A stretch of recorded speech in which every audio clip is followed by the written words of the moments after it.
Mr. Ambassador, nice to see you, sir. Glad to be with you. It's like old times. It is. It is like old times. I want to start big picture first. Can you tell me, compare and contrast the foreign policy, President Bush 43, President Obama, and President Trump?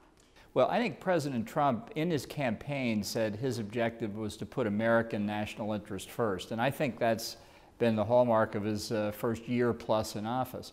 He has inherited a lot of problems, Iran, North Korea, the Middle East, that really were either not addressed or were addressed incorrectly in the Obama administration. And that's a big part of his responsibility. The Bush administration, by contrast, came in with this idea that the world's problems had been solved, the Cold War was over, economic growth was the only issue, and then we hit 9/11.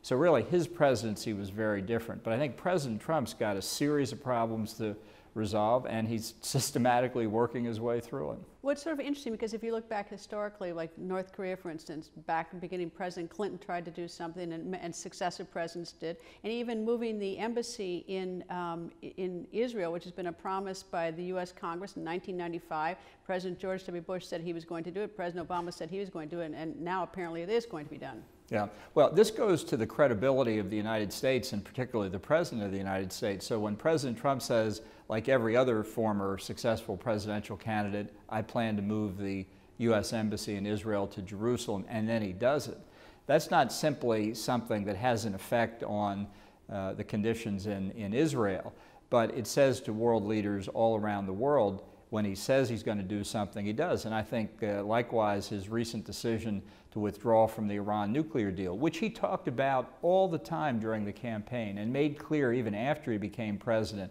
he thought was a terrible deal. By his withdrawal, he simply carried through on what he's been saying consistently for close to 2 years. What do you expect? Do you expect Iran to come back to the table and negotiate, or is this a standoff between the United States and Iran? Oh, I don't think it'll be a standoff. I think inevitably as U.S. sanctions kick in, it'll have an effect on Europe. I think their trade and investment with Iran will drop as well. And I think Iran then faces a very difficult choice. They'd love to keep the deal going because of the economic benefits which all pointed in their direction. But those benefits are about to be cut off. The economy's in much more difficult shape. Even after the release of the sanctions, we saw demonstrations all around the country at the end of last year. So I think it's going to be very, very difficult for Iran to sustain this. What's the position about regime change in Iran? Well, that's not the objective of the administration. The objective is to prevent them from coming anywhere close to nuclear weapons. And I think as the economic benefits that Obama conferred on Iran in the deal disappear, that's the point where they say, as the North Koreans may well have said, we just can't bear this, where the cost of the nuclear weapons, in effect, is much too great. What is the reason that the president got out of the Iran deal? I mean, the IAEA said that Iran was in compliance. There was a discussion about whether or not the money from the unfreezed assets, the money that belonged to Iran that was returned during the Obama administration, that provided a lot of money, and that money has been distributed, and there's a lot of complaints it's distributed to Hezbollah and in Yemen and in Syria to fight Israel. Is that the reason why he got out of the deal? Well, it's certainly the case, the way Obama negotiated the deal, that front-end benefits went to Iran. And that was one of the fundamental mistakes of it. But at its core, the deal was simply not in America's strategic interest. It did not effectively restrain Iran from continuing to pursue deliverable nuclear weapons. It did not have effective verification mechanisms. We entered the deal without knowing anything other than what our own intelligence had given us on Iran's military program. And the IAEA simply didn't have adequate provisions for inspection. So we know that at the core of the deal was a lie about Iran's military aspirations. And the recent information revealed by Israel only underscores that. But isn't a deal, number one? And I realize that there's a lie underlined, and that's what Prime Minister Netanyahu and Israeli intelligence came up with. But isn't a deal, and doesn't that somehow inhibit the United States in making a deal with Kim Jong-un in North Korea? Well, I don't think any deal that's based on fraud is valid, and so I think that undercuts it to begin with. But it's also the case a president has to look at the strategic interest of the United States. So when George W. Bush withdrew from the anti-ballistic missile treaty, it wasn't because Russia was violating it, although they probably was. It was because the world had changed. And I think in the case of the Iran deal, it was never in America's interest, and it wasn't getting any better with age. I actually think it increases the chances of a deal with North Korea, because North Korea will say to itself, we're obviously not going to get a deal so favorable to us as Iran, and if we want any deal at all, it's going to have to be much more on the U.S. terms. All right, so who made the first gesture, the United States to North Korea, to Kim Jong-un, or Kim Jong-un to the United States to having this summit? Well, you know, as President Trump says, what exactly has he given up so far? The fact is that President Clinton wanted to go to North Korea at the end of his administration. He couldn't quite work it. And other presidents have thought about it as well. We'll see, I think, very quickly. I really think President Trump is clear-eyed about the prospects here. He's optimistic because he'd like to make a deal, but I don't think we're going to get taken in like prior administrations. What's the hint that North Korea actually wants to deal? Well, the fact that they've most recently, again, in what's called the Panmunjom Declaration, the document that came out of the North-South Korean summit at the end of April, commits North Korea to complete denuclearization. And that means that if they're serious, if they've made a strategic decision to give up nuclear weapons, they've got a chance to demonstrate it to President Trump directly in Singapore on June the 12th. And if they haven't made that strategic decision, I don't think he's going to be misled. What would be the motive to say it and not do it? Well, look, it's possible. I hope this is not true, but it's possible. They think in North Korea they can do the same thing to us they've done to 3 previous administrations and negotiate, buy time, get resources in exchange for commitments they don't intend to live up to. I think they're going to find they've got a different president here, somebody who knows how to make a deal and enforce it, and we'll see what happens. One of the things that's been pointed out is that North Korea's made an announcement they're going to freeze their testing. There are also reports that where they did their testing last September, that mountain that has collapsed, and there could be an ecological disaster. The whole area could be contaminated. Do you have any information as to whether they announced they're freezing their testing because they're doing it as part of good faith gesture to the United States and to the discussions, or is it because they got trouble? Look, it's possible it's part of a good faith gesture. It's entirely possible that's what they're doing. It's also possible, as we've seen in cases like Iran or North Korea itself, they've run into difficulties, so they're making a virtue out of necessity. I hope it's the former, but one of the reasons that the short period of time between the agreement to meet between the 2 leaders and the actual meeting is important is North Korea is not going to get a lot of benefit here out of a lengthy negotiation. This is going to be very quick. I think the 2 sides will size each other up, and President Trump will have a chance to look Kim in the eye and decide whether he really is serious. Is the serious on the June 12th, is it going to be, are you willing to give up the nuclear weapons totals? That's going to be the questions put on the table. Yeah, look, denuclearization has a history here. In 1992, the North Koreans agreed not only to give up nuclear weapons, but to give up the front end, uranium enrichment, and the back end, plutonium reprocessing. So we're not really asking them on the nuclear side to do more than what they agreed to before. We are also going to talk about chemical and biological weapons. We're going to talk about their missiles. We're going to talk about their abduction of Japanese and South Korean citizens. We've got our 3 American hostages out, so that's good news. But I think it's all right there. And if the North Korean regime has made that critical strategic decision to get out of the weapons of mass destruction business, then we have a chance for progress. But why are they selling? This is what I don't understand, is that not only are they making the announcement, at least we're reading about it, that they're willing to denuclearize and that they've frozen their testing, but they also returned 3 Americans, and they haven't sort of asked for any quid pro quo. You know, what's your thinking about what's going on in their mind? Look, if you believe after evaluation that you're actually safer and better off without pursuing nuclear, chemical, or biological weapons, it's not hard to give them up because you're getting to a better place. You're getting to real security rather than the false security of a weapons program. Whether they've made that decision or not, we can't tell. But why now? And they've got a history. It's not like they've got a history of taking care of their people, worrying about the security of their people. I mean, their people have been starving. You hear horrible stories about the prison camps that they have. Like, why suddenly is he, would he suddenly care about his people and care about the security? Because they've never seen the level of economic and political pressure that's been put on them by the president's campaign. But we've got the meeting now, and so I think that's accomplished its objective. Now the test is, are they serious? Will they go ahead? Has China stepped up its commitment to this? Because I thought it was interesting that not only that Kim Jong-un made one trip, but made a second trip to China right away. Do you see a change in sort of how China's approaching this?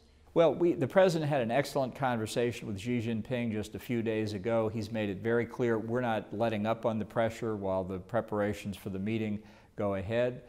So this is, in effect, a test for China as well, whether they're prepared to back an effort much more serious than earlier negotiations like the six-party talks, but where the parties get to the end result in very short order. This isn't going to drag out for a long period of time, and that'll be part of the demonstration of sincerity on North Korea's side. Have they asked for anything from us? They've returned the 3 Americans, and they say they're going to do, or at least the reports are, the denuclearize. Have they said, but when you come here, you better be prepared to X? Yeah, well, they want a peace treaty. They want an end to the hostilities on the Korean Peninsula. The South Koreans want the same thing. Look, we all want peace on the Korean Peninsula after all these years. And we can get to that, but to get to that, there has to be complete, verifiable, and irreversible denuclearization. That is absolutely clear. What about our troops in South Korea? Is that on the table? No, they're not a bargaining chip here. Look, if one day the two Koreas reunited, you'd have a different strategic situation. That's nowhere close to where we are now. And is South Korea willing to sign a peace agreement to end that war with North Korea? Well, I think the South Koreans have been very open and transparent with us. I must say we've had excellent conversations between President Moon Jae-in, President Trump, my South Korean counterpart, Mike Pompeo, and the South Korean Foreign Minister. Cooperation could not be better. They'd like to see this succeed, but they understand, and very clearly, that they don't get to that question until we get denuclearization. Okay, so we'll know things pretty quickly, or at least the president and his team will know things pretty quickly after June 12th. Let's assume that this goes south and that President Trump decides that Kim Jong-un didn't come with good heart and good mind to talk about doing this, and he has no intention. Then what? Well, you don't want to predict the worst result coming out of it, but the president himself has said if he doesn't think it's serious, he's prepared with respect to get up and walk away. We'll see. Walk away and do what, though? Because their nuclear weapons program has been progressing and the clock is running. And the economic pressure has been progressing too. That's why I think the president is hopeful that maybe there really is a change in behavior. We've never been at this point before. It's pretty interesting, isn't it? I mean, this is a big chance for Japan, for China, for the rest of the world. The stakes have never been higher, but I don't think we would have been here if President Trump had followed the same policies as previous administrations. A lot of people said, this is very risky the way he's proceeding, but the upside here is potentially enormous. Do you intend to go? I'll be there. I wouldn't miss it. And you've never been there before? No, and it'll be quite an experience to meet the North Koreans. What has Secretary Pompeo said about it? He's now been there twice. Yeah, look, he's had very successful meetings. I think a lot of the progress can be attributed to his diplomacy, and he can see how the potential here for a really historic change coming just 6 weeks after he took office. The president clearly understands this. It's a big challenge for all of us. There's a lot of work to do between now and June 12th. Let me switch to the other part of the world, to Afghanistan. Is there any indication that the United States will go into direct talks with the Taliban? Well, I think there's a lot more to do in terms of strengthening our ability to prevent the terrorists from taking over again and from carrying out terrorist attacks in the United States. We've been around a lot of iterations on this since September the 11th, and I think that the commitment to making sure that we've got adequate resources there to prevent terrorist attacks here remains top of mind for us. But does that mean we'll negotiate with Taliban? Well, I think what we want is the Afghan government to take the lead in this, and we'll see there if the Taliban and all of the various other factions that are involved in threatening the Afghan government are really interested in a negotiation that could lead to peace. If Iran does get started again on its missile program in earnest, what's going to happen with Saudi Arabia? Are they going to get into an arms race? Do they want to get into this with them? Look, I think one of the consequences of the Iran nuclear deal was to help facilitate an arms race in the Middle East. It's not only the case that Israel doesn't want Iran to have deliverable nuclear weapons, neither do any of the other countries, Turkey, Egypt, Saudi Arabia, the other Gulf countries.